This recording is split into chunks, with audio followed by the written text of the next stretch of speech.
My name is Olivia Hayes. I am 23 years old, and I will never forget my graduation day. It was supposed to be the day both sisters stepped into a new chapter of life together, but in my family, only one person was deemed worthy of celebration.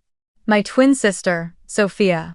In the middle of cheers and camera flashes, Sophia was handed a red Tesla with a giant bow by our parents. The crowd erupted in applause as if she had just touched the American dream. And me? I was given a small box. Inside was nothing more than a cheap plastic piggy bank with a few loose coins rattling inside. They told me I was the stronger one. I didn't need anything else, as if the independence I had struggled so hard to build was just an excuse for them to abandon me. I stood there, surrounded by the noise, my heart heavy, realizing that in my family's eyes, I had never been special. If you've ever been belittled, compared, or felt like nothing more than a shadow in your own family, maybe you'll understand what that moment felt like. And what about you? Where are you listening to this story from? Share your own story in the comments so I know I'm not alone before you continue listening to mine. My childhood, from the outside, might have looked perfectly normal.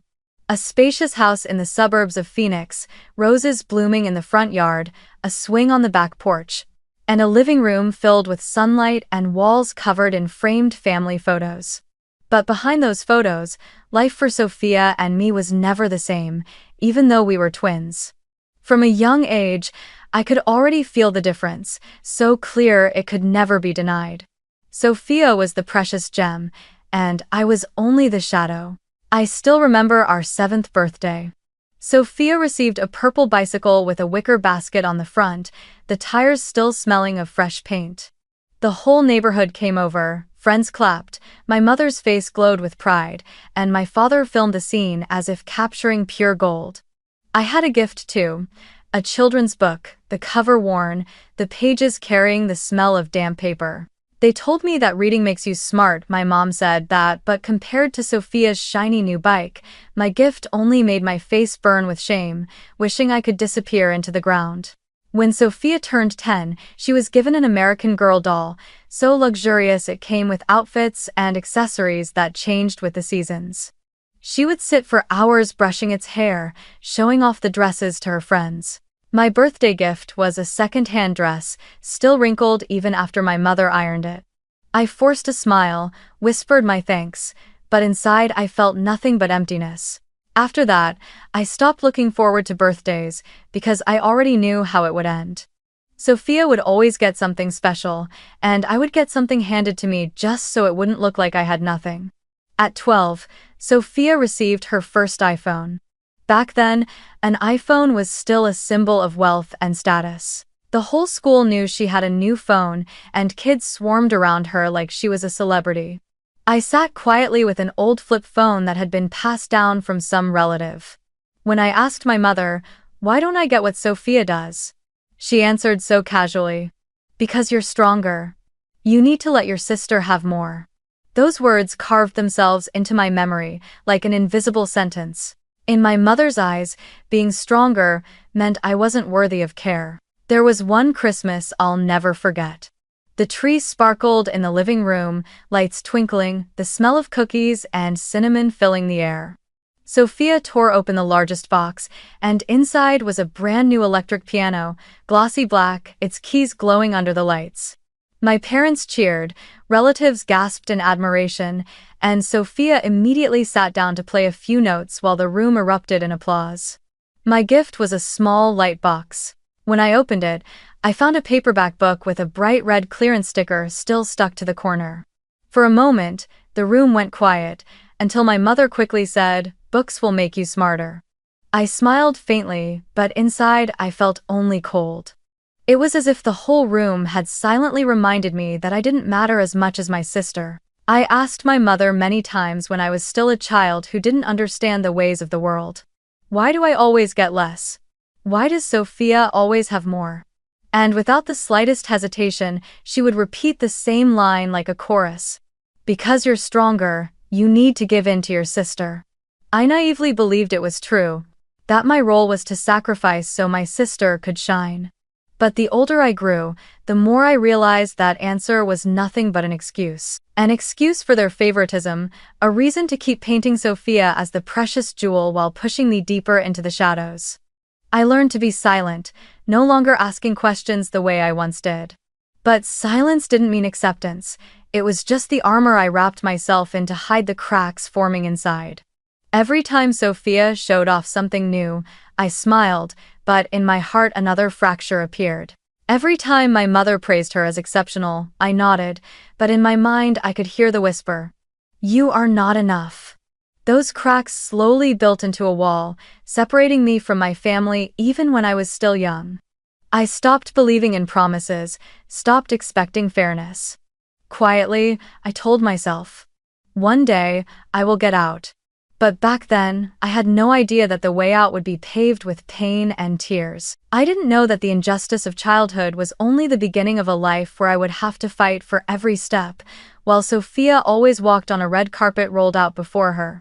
High school was when I began to feel the gap most clearly, not just in gifts, but in the opportunities my family created for us.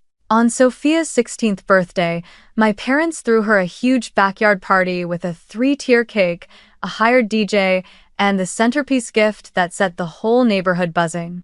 A brand new blue Toyota Corolla, still smelling of fresh paint, rolled out with a bright red bow on the hood. Her friends screamed in excitement, my parents beamed with pride, bragging that their daughter now had her own car to get to school and that she deserved it. And me? I got a new backpack, bought on clearance at Walmart. My father patted my shoulder and said, "You're stronger, taking the bus will teach you patience." So for 3 years of high school, I woke up early, walked to the bus stop, squeezed in with dozens of other students, enduring scorching summer afternoons and freezing winter mornings. Meanwhile, Sophia cruised in her own car, arriving at school with a designer bag our mother bought her, always on time and never worried about being late. On the days when the bus broke down, I stood for hours in the blistering sun, and when I told my family about it, my mother only shrugged. "That's your lesson, it will help you grow." When we both got accepted to the University of Colorado Boulder, the favoritism repeated itself. Sophia chose business administration. Immediately, my parents agreed to cover her full tuition, rent her an apartment near campus, and even send her monthly allowance. They said it was an investment in Sophia's bright future. I chose environmental science, dreaming of one day working on conservation projects. But when I asked about tuition, my father's voice was cold. "You're independent, FAFSA and scholarships will cover it. You should learn how to manage on your own." So I filled out FAFSA forms, signed up for student loans, and picked up part-time work in the department's lab. At night, I rushed to a cafe near campus, scrubbing dishes and wiping tables just to afford rent and food. Our college lives were like two parallel worlds. Sophia lived in a bright apartment, spending weekends at parties with friends, posting photos on Instagram with a cocktail in hand, her captions filled with flashy quotes about enjoying life. I sat in a cramped dorm room, eyes glued to my old laptop, writing reports while sipping cold coffee. Some nights I finished my dishwashing shift close to midnight, my hands wrinkled from soaking in water, the smell of grease clinging to my hair and clothes. Back in my room, I still had to study until 2 or 3 in the morning just to finish my essays on time. The comparisons grew harsher whenever relatives called. Every mention of Sophia was met with my parents proudly listing her accomplishments, her networking events, her plans to start a company after graduation.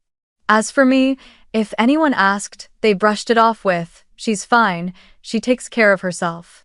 That was all. No pride, no admiration, just a dismissive sentence. What they didn't know was how much I had to sacrifice. There were nights I typed through tears, my eyes swollen, my hands trembling from exhaustion. I once fainted in the lab after staying awake for days. I thought about giving up more than once, but then I remembered every moment I had been cast aside, every painful comparison. Those wounds became my drive, pushing me to prove that I was worthy too. Sophia, on the other hand, lived the dreamy college life. She joined a sorority, hosted parties every weekend, and sometimes called me just to show off a new dress or a short vacation funded by our parents. She often said, "You're so weird, always working. Why don't you live a little, like me?" I would just smile and stay quiet. Deep down, I knew the truth. She could live carefree because everything was handed to her. For me, if I didn't work, if I didn't push forward, I had nothing. For me, 4 years of college were 4 years of sweat, tears, and exhaustion. But I never allowed myself to fall off track. Even while working endless part-time jobs, I kept my GPA high, joined research projects, and held on tightly to my dream. Every time I watched Sophia posing with friends by the lake, I told myself, one day, my achievements will be undeniable. I didn't know when that day would come, only that I would never stop moving forward until I reached it. And then, graduation finally arrived. Deep inside, a flicker of hope still burned that after everything, my parents would finally see my effort. What I didn't expect was that on that very day, the unfairness I had lived with would be exposed in its rawest form, like a slap across everything I had endured. And it was also on that day that I decided, once and for all, that I would never let myself be buried in Sophia's shadow again. Graduation day came under the brilliant sun of late May. The sky was a flawless blue, the sound of ceremonial music echoing across the University of Colorado Boulder campus. Hundreds of students in black gowns and square caps lined up, while parents and families filled the stands, clapping and cheering as each name was called. I took a deep breath, my chest tight with a swirl of emotions, pride for surviving 4 grueling years, but also an anxious hope that today, finally, my parents would acknowledge everything I had achieved. From a distance, I spotted my family. My parents stood side by side, their faces glowing, and Sophia stood out in a pristine white dress, her hair curled to perfection, her lips painted a vibrant red. In their hands were 2 gifts, one large box and one small. My heart quickened, a faint spark of hope flickering inside me that maybe, just this once, I would be treated fairly. Sophia's name was called first. She walked up to the stage and the crowd erupted. My father stepped forward, holding a shiny key tied with a red bow. Out in the parking lot, a blazing red Tesla Model Y slowly rolled forward, a massive bow fixed on the hood, catching the sunlight. The audience roared with cheers, cameras and phones flashing in every direction. Sophia screamed with joy, throwing her arms around my parents, her smile radiant like a movie star on the red carpet. My mother wiped tears from her eyes, my father clapped her shoulder with pride. Every gaze in the arena was fixed on my sister, as if this day belonged only to her, not to both of us. I stood frozen, forcing myself to swallow the familiar feeling. The feeling of being pushed aside in a moment that was supposed to belong to both of us. While Sophia posed for photos beside her Tesla, my mother turned to me and handed me the small box that was left. My hands trembled as I opened it.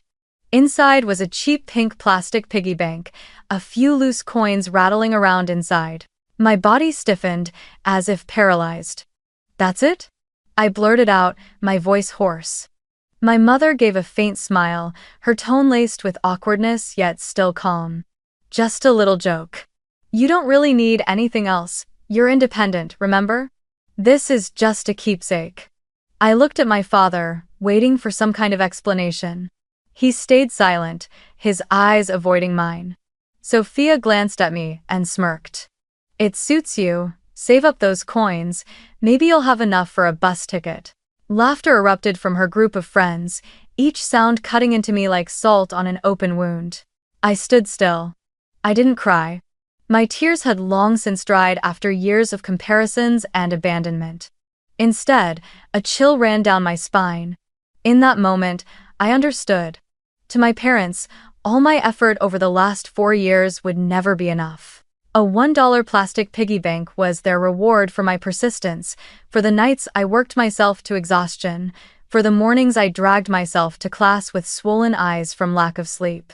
The crowd was still buzzing, Sophia still striking poses beside the gleaming red Tesla, sunlight bouncing off its polished surface and making the whole scene glow.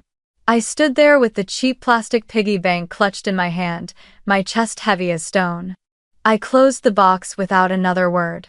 I slipped through clusters of classmates, snapping photos, still gripping that small box with the pink piggy bank inside.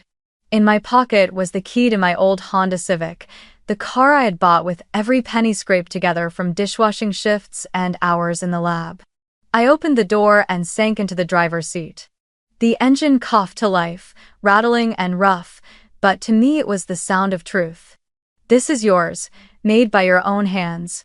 Oh! Biting my lip, I pulled out my phone, my fingers trembling with both humiliation and anger. I typed a short message into the family group chat.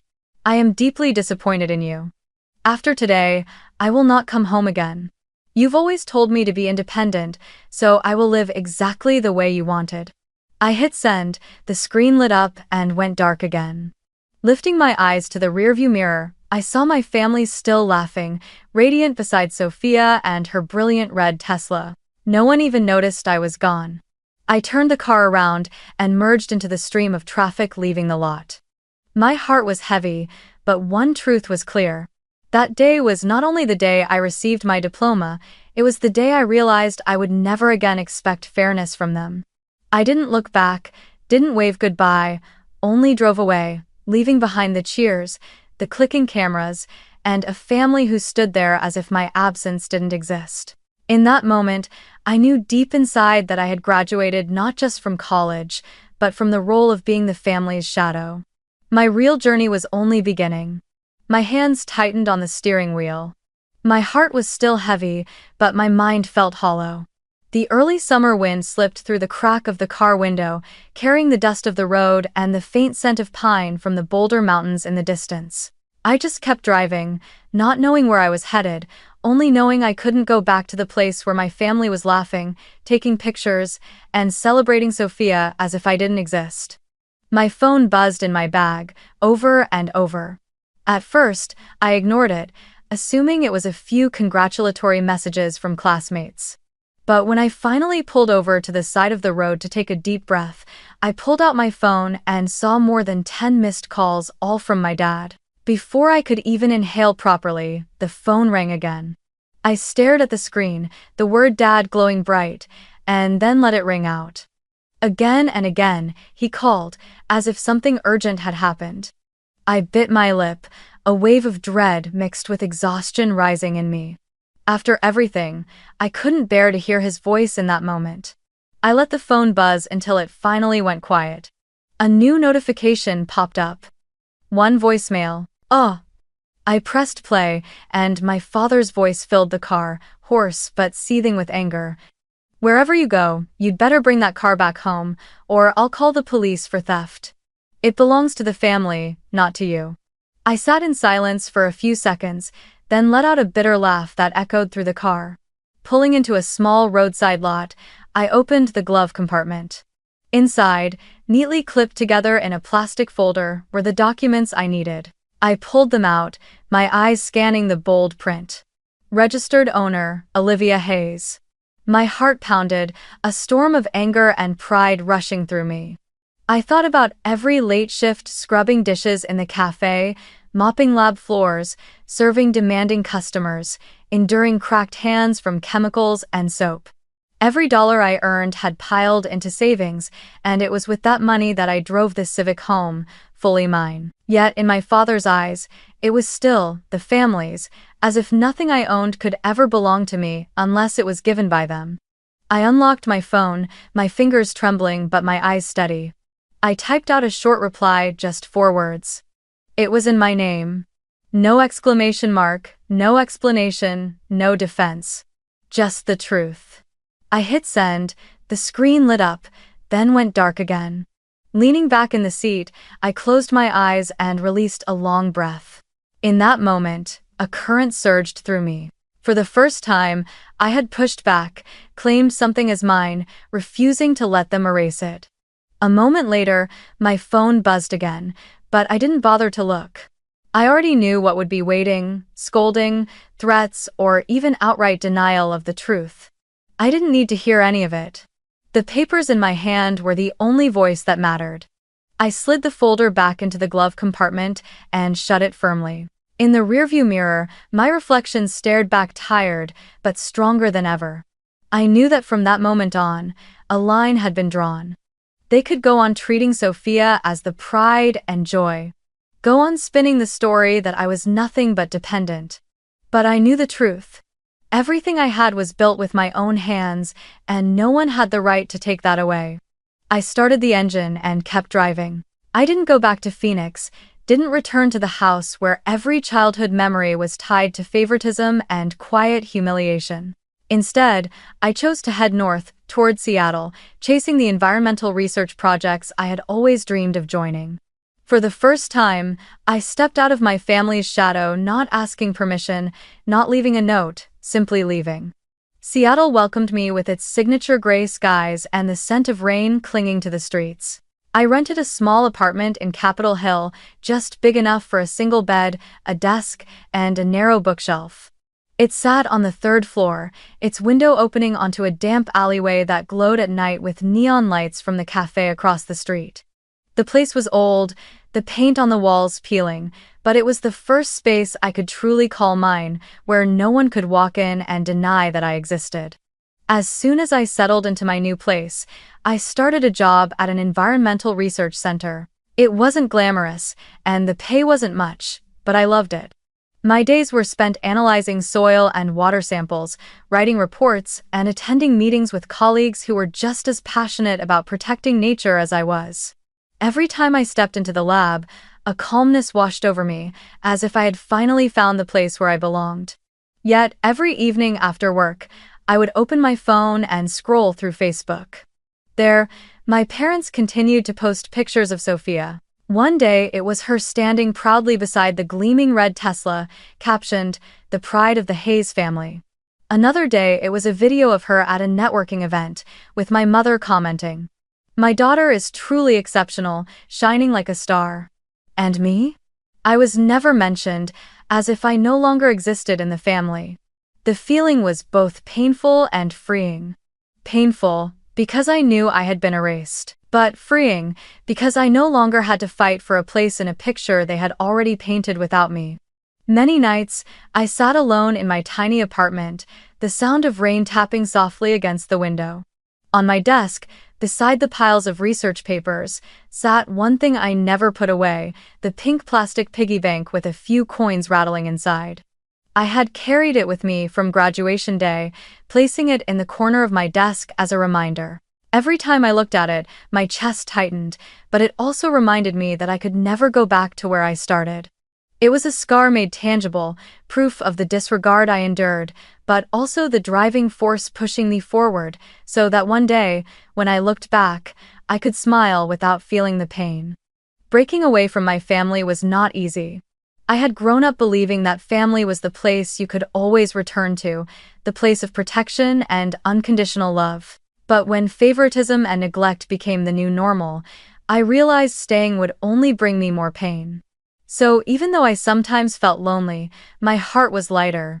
At the very least, every tear, every smile, every decision was now mine. No one else had the right to decide whether I was worthy or not. There were mornings when I watched Seattle wake up under a blanket of fog, and I told myself, I did it. I got out.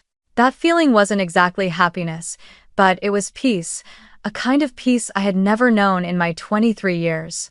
And even though the road ahead was full of challenges, I knew that as long as I kept moving forward, I would never again have to live in Sophia's shadow or under my parents' cold gaze.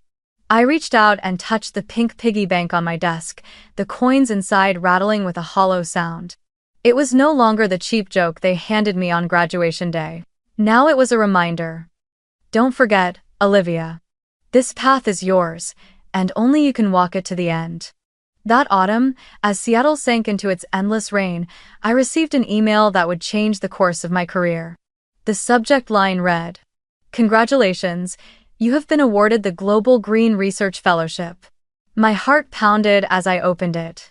It was a research grant from an international environmental organization, large enough to allow me to fully dedicate myself to projects on climate change and ecosystem conservation.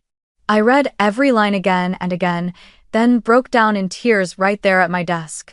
After all the years of enduring, after all the times I thought I couldn't make it any further, finally a door opened before me, a door I had knocked on myself, not one laid out by someone else. The fellowship was more than money, it came with opportunity.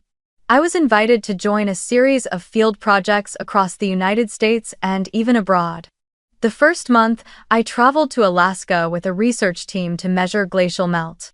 My hands went numb inside my gloves in the bitter cold, but I felt a happiness I had never known.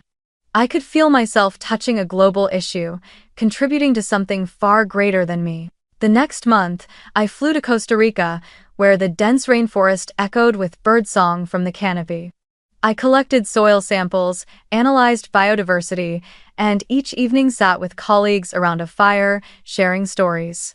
For the first time, I was recognized as a real researcher, not just the second daughter who knew how to fend for herself. While I was immersed in my work, news from Phoenix still reached me now and then, usually through the whispers of a few relatives who kept in touch. My family had begun to struggle financially. My father's business was no longer thriving, partly because of poor investments and partly because of how much had been spent on Sophia. The shiny red Tesla that had once been paraded all over Facebook had now been repossessed by the finance company because the payments were never completed. The house that used to glow with lights during every holiday now sat quieter, no longer hosting lavish parties. Sophia, who had grown accustomed to luxury, was drowning in credit card debt. I heard she had maxed out her cards on endless shopping, tried to launch an online fashion store, but failed because she couldn't manage it. Instead of finding steady work, she kept waiting for our parents to bail her out. But by then, even my parents were struggling to make ends meet. The glamorous posts that once filled their social media slowly disappeared, replaced by vague statuses about hard times. I know. I didn't feel joy when I heard this, but I also no longer felt the ache I once did. What I felt was distance. My world and theirs had completely diverged. I no longer sat waiting for recognition, no longer endured cruel comparisons. I had my own career, colleagues who respected me, and a path stretching wide open ahead. As for them, they remained trapped in the same cycle of favoritism and dependency they had created for themselves. One evening in Costa Rica, as I sat on the porch of a wooden cabin writing a report, I absent-mindedly pulled the pink plastic piggy bank from my suitcase. I had carried it with me on every trip, not because it was valuable, but because it reminded me why I was here. I gave it a small shake, the coins clinking softly into the rainforest night. Once, that cheap gift had left me choking back tears. Now, it stood as proof of just how far I had come. I sipped my coffee, thinking about the past and the present. There was a time when I believed I would forever be nothing more than Sophia's shadow. But now, while I traveled across countries conducting research and contributing to the scientific community, Sophia remained stuck in her own habits of indulgence. My parents might still call her the pride of the family on social media, but reality told a different story. And I understood that some truths don't need to be forced. Time and personal choices reveal them on their own. Each morning, waking up in a new place, I reminded myself, this was never about revenge, it was about freedom. I no longer needed their recognition because I had learned to recognize myself. And with that, I finally felt at peace. Seattle remained my base, the small apartment always waiting for me after each trip. But now, it no longer felt cramped. It felt like a nest, a true home, where I could pin a world map on the wall with red dots marking every place I had been, every milestone I had carved out for myself. And on my desk, beside stacks of research papers, the pink piggy bank still sat, not a joke anymore, but a quiet reminder that sometimes, from the deepest disregard, we find the greatest drive to go the farthest. One spring afternoon in Seattle, just after returning from a long assignment in Alaska, I decided to give myself a gift. My old Honda Civic had been with me since the day I left my family, but after so many years it had grown worn, its engine sluggish, prone to breakdowns. With part of my savings from the research fellowship, I bought a new electric car. Not a flashy Tesla like the one Sophia once flaunted, but a modest silver Nissan Leaf, reliable, efficient, and environmentally friendly. It fit me, it fit my work, and most importantly, I had bought it with my own hard-earned money. I wasn't the type to show off, but during a conference on environmental research downtown, I drove the car and parked near the entrance. There, I unexpectedly ran into someone familiar, Mrs. Mitchell, our old neighbor from Phoenix. She was the same as ever, slender, sharp-eyed, and fond of gossip. When she saw me step out of the new electric car, her eyes widened. "Olivia Hayes, is that you, in Seattle? And with a new electric car, no less, how wonderful. You must be doing well." I gave a small, polite smile and replied lightly, "I'm doing fine, just working, that's all."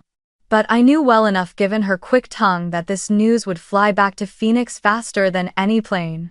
Sure enough, a few days later, my phone wouldn't stop ringing. The screen lit up with the name, Mom. I hesitated for a moment before finally picking up. Her voice came through, sweeter and softer than I had ever heard it. "Olivia, how are you? We miss you so much. It's been such a long time since the whole family was together. We think maybe you should come visit, have dinner with us, wouldn't that be nice?" I sat in silence, her words slipping past me like wind through a crack.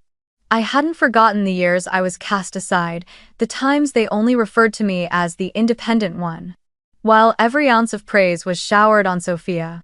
And now, suddenly, they miss me so much?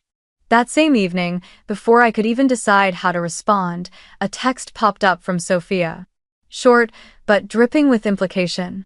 "I hear you're doing well. I'm planning to open my own boutique, just need a little startup capital. Could you help me out?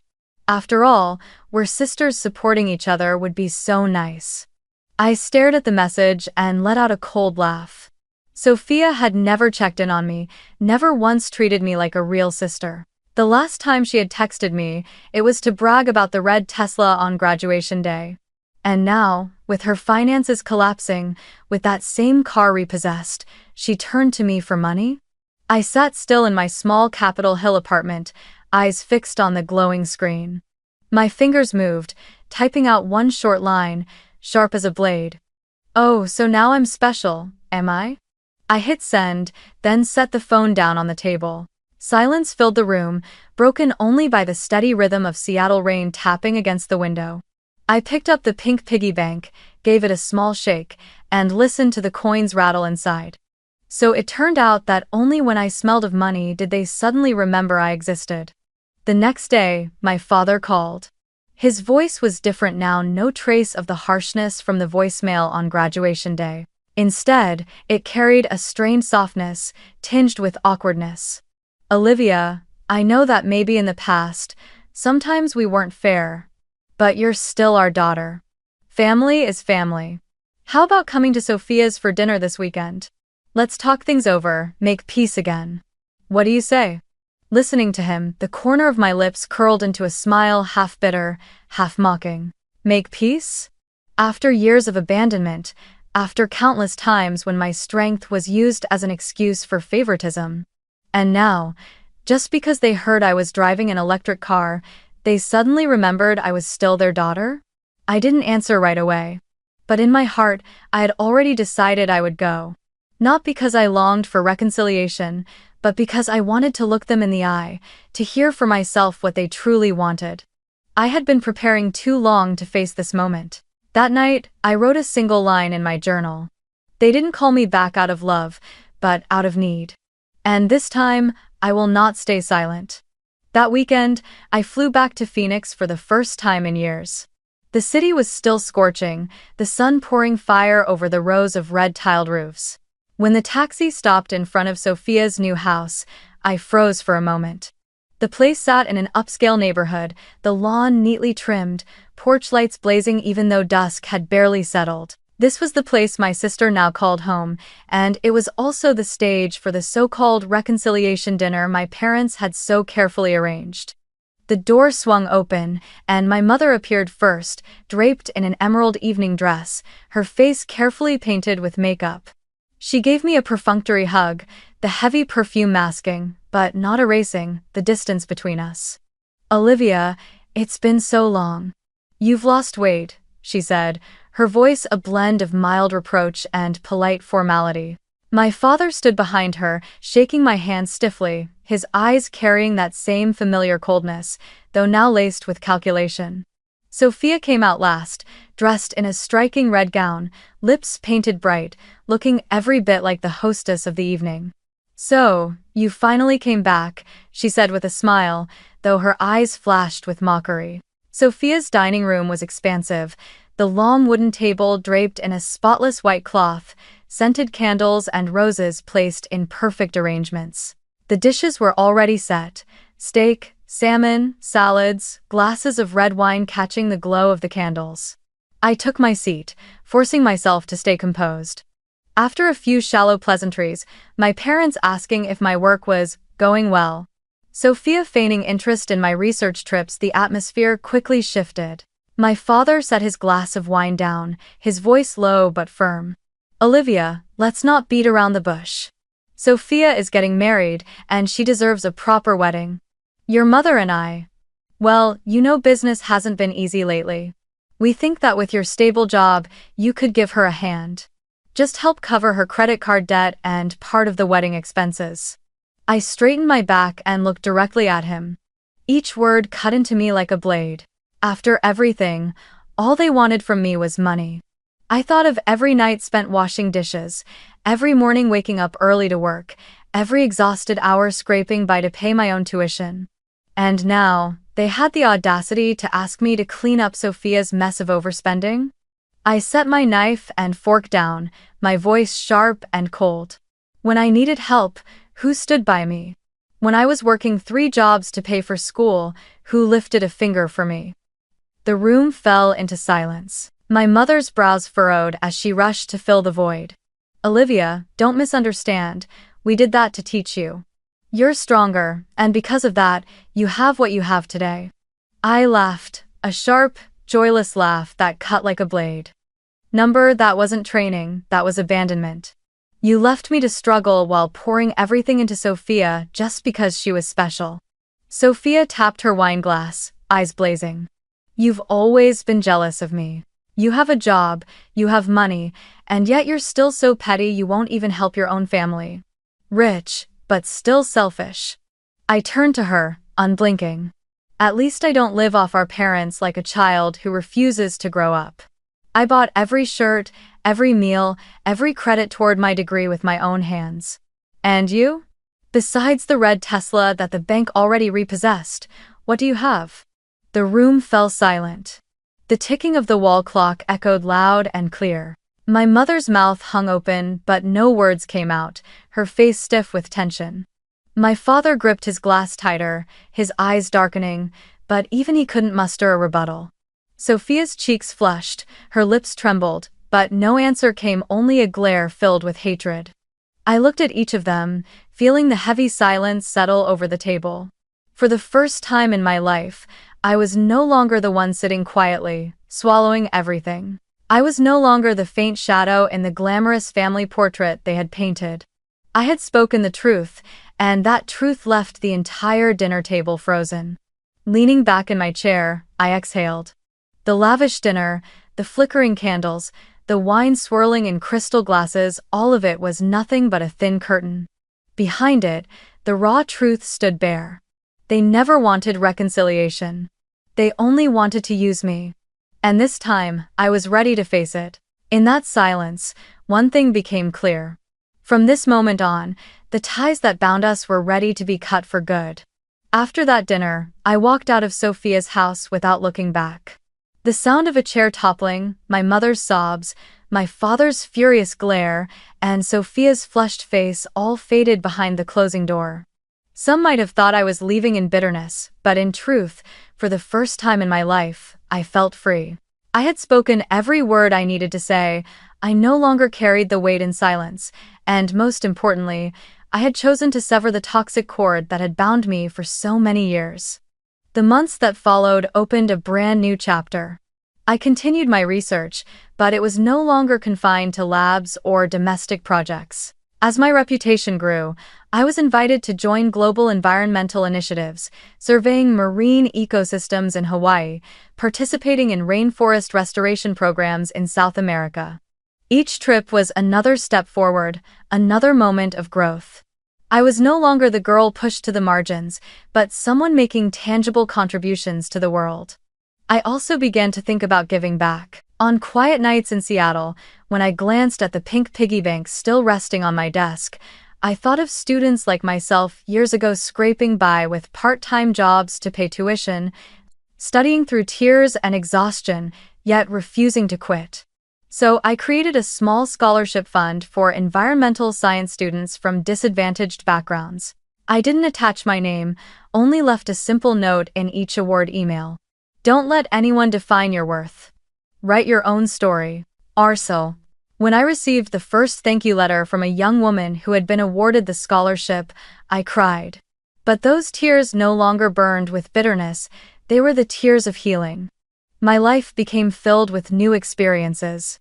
I traveled to places I had only ever seen in books, standing beneath the Eiffel Tower, listening to the wind rush across the peaks of the Alps, or sitting alone on the Oregon coast, letting the waves wash away every lingering worry.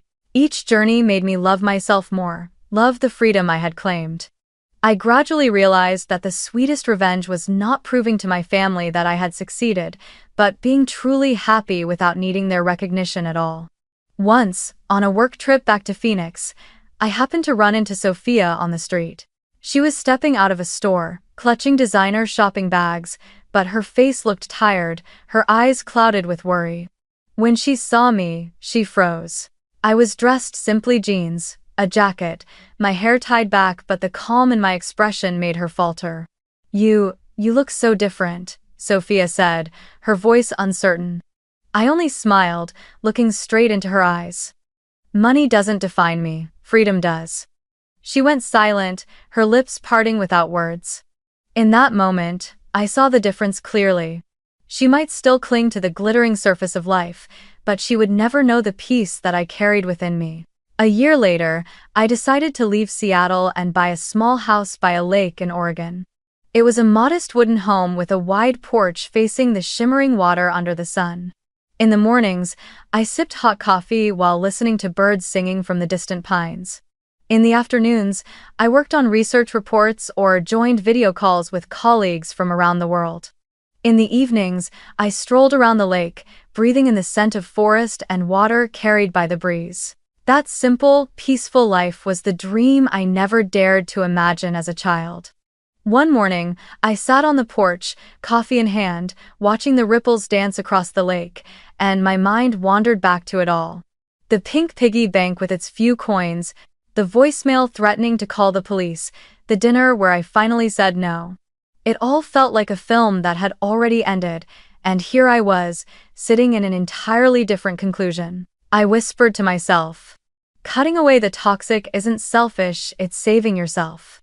And if anyone out there is listening to this story, I want to leave you with a message. If your family does not value you, be strong enough to walk away. Don't let favoritism, neglect, or cruel words define who you are.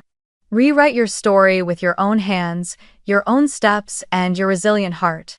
Because in the end, you don't need anyone's recognition to exist.